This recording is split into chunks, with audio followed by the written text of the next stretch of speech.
DNA रिपोर्ट्समुळे राजनला समजलं कमळी त्याचीच खरी मुलगी आहे ते आणि दुसरीकडे कमळी जाणार चक्क महाजनांचं घर सोडून पळून. तर नक्की काय घडतं चला संपूर्ण अपडेट जाणून घेऊया. त्यासाठी व्हिडिओ शेवटपर्यंत बघा.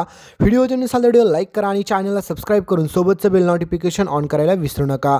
तर मित्रांनो, एकीकडे आता कमळी आणि ऋषीच्या एंगेजमेंटची धूमधडाक्यात तयारी चालू झालेली असते. पण या दोघांच्या एंगेजमेंटची तयारी पाहून मात्र कामिनी आणि रागिनी गप्प बसत नसतात. त्या दोघींना देखील एवढा त्रास होत असतो की काय सांगायलाच नको, कारण की त्यांना माहीत असतं की आपण कमळीचं काहीच वाकडं करू शकत नाही आता.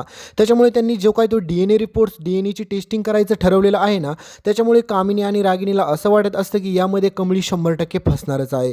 तर दुसरीकडे आता राजनला हीच सगळी खबर लागलेली असते की आता ह्या लवकरात लवकर DNAचे सॅम्पल घेतील माझ्याकडून आणि कमळीची आणि माझी DNA रिपोर्टची टेस्टिंग देखील करतील आणि त्याच्यामुळे कमळीचा पर्दाफाश सगळ्यांसमोर होईल हे राजनला माहीत असतं. कारण की बिचारा राजनला मुळात हेच माहीत नसतं की कमळीच त्याची खरी मुलगी आहे ते.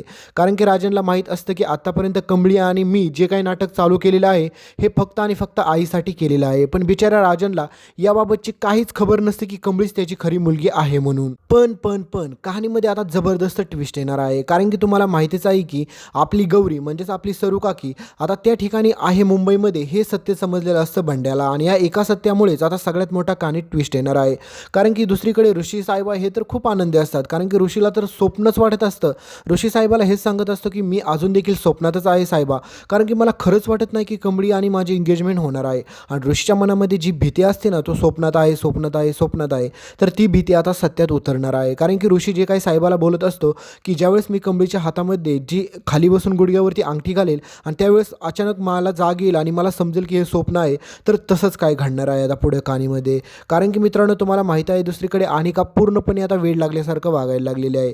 कारण की अनिकाला असं वाटत असतं की आता काही जरी झालं तरी ऋषी मला आयुष्यात कधीच भेटू शकत नाही, त्याच्यामुळे माझा जगूनच फायदा नाही. त्याच्यामुळे आता अनिका ठरवत असते की काही जरी झालं तरी नयनताराला मी सारखी आठवण करून देईल की ती गावछाप माझी खरी बहीण नाही आहे, ही फसवते, तुम्हाला फ्रॉड करते.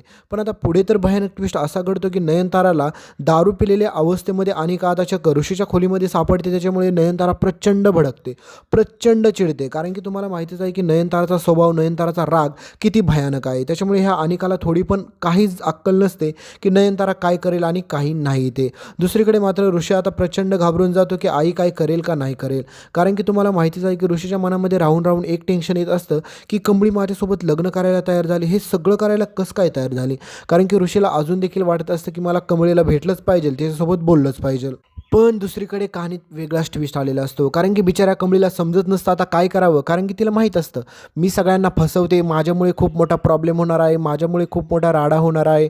कारण की माझ्यामुळे अन्नपूर्णा आजींना खूप सारं सहन करावं लागणार आहे. त्याच्यामुळे कमळी ठरवते की माझ्यामुळे प्रॉब्लेम व्हायला नको, त्याच्यासाठी मी अन्नपूर्णा आजींना जाते आणि आत्ताच सगळं सत्य सांगून टाकते. पण अन्नपूर्णा आजी ज्या आनंदामध्ये असतात त्याच्यामुळे मात्र कमळीला काय करताच येत नसतं. कारण की तुम्हाला देखील माहीत आहे की बिचाऱ्या कमळीला देखील माहीत असतं की अन्नपूर्णा आजींची काय अवस्था झालेली आहे. कारण की अन्नपूर्णा आजींनी आत्तापर्यंत खूप सारे असे प्रयत्न केले होते की त्यामधून बिचाऱ्या एवढ्या मोठ्या मोठ्या संकटातून वाचलेलं आहे. त्याच्यामुळे कमळीला असं वाटत असतं की मी जर एक सत्य सांगितलं त्याच्यामुळे त्यांना एवढा मोठा धक्का बसेल की सांगायलाच नको, आणि त्याच्यामुळे परत त्यांना काय प्रॉब्लेम झाला तर मग काय करायचं. त्याच्यासाठी कमळीला ते सत्य सांगणं शक्य नसतं. तर कमळी आता एक खूप मोठा निर्णय घेते. तर कमळी ठरवते की आता आपण चक्क महाजनांचं घर सोडून इथून पळून जाऊया. तर दुसरीकडे मात्र आता निंगी तर खूप खुश असते. कारण की निंगीला असं वाटत असतं की कमळीचं लग्न होणार ऋषी सरांसोबत आणि खूप खूप म्हणजे ती खूप एन्जॉय करायच्या नादामध्ये असते. पण कमळी आता निंगीला असं काय सांगते आणि म्हणते की आज रात्री आपण इथून पळून जातोय. आणि हे सगळं ऐकल्याच्या नंतर निंगी प्रचंड घाबरते. निंगी म्हणते की अगं कमळी, तुला काही वेडबीड लागलंय का? आपण एवढ्या रात्री पळून जायचं म्हणजे कसं शक्य? तू असं काही पण करणार नाही आहेस. पण त्यावेळेस मात्र कमळी म्हणते की निंगे, आपल्याला हे करावंच लागेल आणि तू माझ्यासाठी माझ्यासोबत येणार आहेस म्हणजे आहेस. तर दुसरीकडे बिचाऱ्या कमळीला हेच वाटत असतं की माझ्या एका चुकीमुळे नयनतारा काकूंना किंवा इकडे अन्नपूर्णा आजींना खूप मोठा त्रास सहन करायला नको, मी ऋषी सरांना फसवायला नको, त्याच्यामुळे मी पळून जाणं हेच योग्य आहे. तर दुसरीकडे आता राजन सरांना देखील हे समजलेलं असतं की कामिनीने आणि रागिनीने आमचे DNAचे सॅम्पल घेतलेले आहेत आणि ते लॅबमध्ये टेस्टसाठी पण पाठवलेले आहेत. त्याच्यामुळे मला काही जरी झालं तरी कमळी खरी माझी मुलगी नाही आहे हे सत्य सगळ्यांसमोर येऊन द्यायचं नसतं राजन सरांना. त्याच्यामुळे राजन सर म्हणतात की आता मी त्या लॅबमध्ये जातो आणि त्या ठिकाणी जाऊन ते DNAचे रिपोर्ट बदलायला सांगतो. हा राजन सरांचा पूर्ण गेम असतो. पण त्या ठिकाणी पोहोचल्याच्या नंतर तिथील जे काही डॉक्टर असतात ते सांगतात की आम्ही असं करू शकत नाही, ज्यांनी आम्हाला सॅम्पल दिले आहेत फक्त आम्ही ते जे काय असतील फक्त त्यांनाच आम्ही हे खरं सत्य सांगू शकतो. तर त्यावेळेस मात्र राजन म्हणतो की मला तुम्ही फक्त ते DNA चे रिपोर्ट्स काय आहेत ते दाखवा. तर त्यावेळेस मात्र त्या ठिकाणी तिथे जे कोणते डॉक्टर असतात ते म्हणतात की आम्ही असे करू शकत नाही. त्यावेळेस मात्र राजन म्हणतो की मला काही जरी झालं तरी ते DNAचे रिपोर्ट्स बदलायचे आहेत. तुम्ही एक काम करा, ते DNAचे रिपोर्ट माझ्या रिपोर्टसोबत मॅच झाले पाहिजे एवढंच लक्षात घ्या फक्त.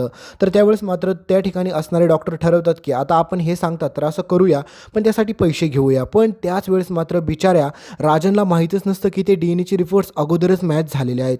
तर दुसरीकडे मात्र कंबळी आणि निंगी हे दोघेजण देखील घर सोडून रात्रीच्या वेळेस निघून चाललेले असतात. तर बंड्या त्यांना अडवतो आणि बंड्या म्हणतो की तुम्ही कुठे चाललाय. त्यावेळेस मात्र कंबळी म्हणते की आता वेळ नाही आहे तुला काय सांगण्याची, तर आम्ही तुला नंतर सगळं सांगू. तर त्यावेळेस मात्र बंड्या म्हणतो की इथून जर आपण पळून गेलो ना तर आपण सगळ्यांनी सोबत जायचं, तुम्ही एकट्या कुठं देखील जाणार नाही आहे. पण त्यावेळेस मात्र बंड्या त्यांना थांबवतच असतो, कारण की बंड्याला माहीत असतं की आता एंगेजमेंट तोंडावरती आली, सगळ्यांना आमंत्रण गेलं आहे आणि जर कंबळीच अशी पळून गेली तर खूप मोठा प्रॉब्लेम होऊ शकतो. यामुळे ऋषीभाऊंच्या इज्जतीचा तर काय पूर्ण पंचनामाच होऊ शकतो. त्याच्यामुळे आता बंड्या सगळ्यांना थांबवण्याचा प्रयत्न करत असतो. तर तुम्ही पाहिलंच असेल की सरू काकांनी बंड्याला एक नंबर दिला होता आणि इमर्जन्सीच्या कामामध्ये म्हणजेच कधी इमर्जन्सी आली तर मला कॉल कर ह्या नंबरवरती म्हणून सांगितलेलं होतं. आणि त्याच वेळेस मात्र बंड्या आता सरू काकीला कॉल करतो त्याच्या आणि म्हणतो की आता खूप मोठा राडा झाला आहे आणि खूप मोठा विषय झाला आहे, कंबळी इथून पळून निघालेली आहे. तर त्याच वेळेस मात्र आता तुम्हाला माहितीच आहे की आपल्या सरूला म्हणजेच आपल्या गौरीला काही जरी गेलं तरी कंबळीला येऊन थांबवणं गरजेचं असतं. त्याच्यामुळे ते त्या ठिकाणावरून आता चक्क पळत येऊन चक्क आता ते थांबवायचा निर्णय घेते. आणि तुम्हाला माहितीच आहे की कंबळीला थांबवणं एवढं सोपं नाही आहे आणि कंबळीला बिचारीला माहीतच नसतं की तिची आई याच ठिकाणी या शहरामध्ये आहे तिच्याच आजूबाजूला म्हणून. तर दुसरीकडे आता ऋषी तर स्वप्नात रंगलेला असतो, कारण की ऋषीला वाटत असते की आता कंबळीसोबत माझी उद्या एंगेजमेंट आहे आणि दुसऱ्या दिवशी सकाळी एंगेजमेंट असते आणि त्याच्या अगोदरच मात्र हे सगळेजण पळून चाललेले असतात. तर आता सरू काकी म्हणजेच आपली गौरी चक्क आता कंबळीला भेटते आणि ती सगळी कोणामुळे शक्य होतं, फक्त आपल्या बंड्यामुळे. तर आता ज्यावेळेस मात्र सरू काकी म्हणजेच आपल्या गौरीला कंबळी पाहते त्यावेळेस मात्र कंबळीच्या डोळ्यातून पाणी येत असतं. दुसरीकडे म्हणजे आपल्या सरू काकींच्या डोळ्यातून पण पाणी येत असतं. त्या दोघींची भेट होती एका मंदिरापाशी आणि तिथे भेटल्याच्या नंतर मात्र बंड्या सगळं काही समजावून सांगत असतो त्यांना. तर आता सरू काकी तिथे आल्या कशा, त्या कुठून आल्या, काय आलं, हे सगळे प्रश्न कंबळीला पडलेले असतात. तर दुसरीकडे बंड्याला देखील हे सत्य माहीत नसतं की सरू काकी इथे मुंबईमध्ये ऋषीबाऊंच्या घरामध्ये काम का करतायत आणि नेमकं सत्य काय आहे. दुसरीकडे सगळ्यांना असं वाटत असतं की कंबळी खरंच महाजनांची नात आहे. तर आता हेच सत्य मात्र आपली गौरी स्वतः तिथे उघड करणार आहे. तर दुसरीकडे मात्र आता राजन सरांना जे काही DNAचे रिपोर्ट्स बदलून हवे होते, आता त्याच ठिकाणी सगळ्यात मोठा कहाणी ट्विस्ट येणार आहे. कारण की ते डॉक्टर सांगतात की तुम्हाला रिपोर्ट्स बदलायची गरजच नाही, ते DNA तुमच्यासोबत मॅच होतोय DNAचे रिपोर्ट. आणि हे सगळं ऐकल्याच्या नंतर राजनच्या पायाखालची जमीन सरकते. राजन म्हणतो की मला तर गौरीने सांगितलं होतं आपली मुलगी जिवंत नाही आहे, दुसरीकडे कंबळीसोबत माझे रिपोर्ट्स कसं काय मॅच होऊ शकतात. तर आता मित्रांनो कहाणीमध्ये खूप खूप मोठा असा ट्विस्ट येणार आहे. कारण की एकीकडे राजनला समजणार आहे की मला गौरीने जे काही सांगितलं होतं ना की आपली मुलगी जिवंत नाही, तर ते सगळं खोटं आहे. गौरीला देखील माहीत नसेल कदाचित की कंबळीच आपली मुलगी आहे म्हणून. तर हेच सत्य आता राजन ठरवतं की आता मला गौरीला सांगितलं पाहिजे. तर दुसरीकडे मात्र आता कंबळीला हे सगळं सत्य समजतं की या ठिकाणी तिची आई म्हणजे सरू इथे का आली, काय झालं, ऋषीसोबत तिची एंगेजमेंट आहे. कंबळी देखील सांगत असते की मी त्यांची मुलगी नाही, त्याच्यामुळे माझ्यामुळे प्रॉब्लेम होईल. सगळं असे खूप साऱ्या गोष्टी आता तिथे बोलल्या जातात. पण त्याच्यानंतर तुम्हाला हेच पाहायचं आहे की दुसरीकडे राजन आता नेमका काय करतो आणि आपली सरू म्हणजेच आपली गौरी आता नेमका काय निर्णय घेते आणि कंबळी त्या एंगेजमेंटसाठी जाते का नाही, हे पाहणं खूप रंजक ठरणार आहे. तर भेटूया पुढच्या अपडेटमध्ये. तोपर्यंत व्हिडिओ लाईक करा. इथपर्यंत व्हिडिओ पाहिला असेल तर चॅनलला सबस्क्राईब करायला विसरू नका. धन्यवाद.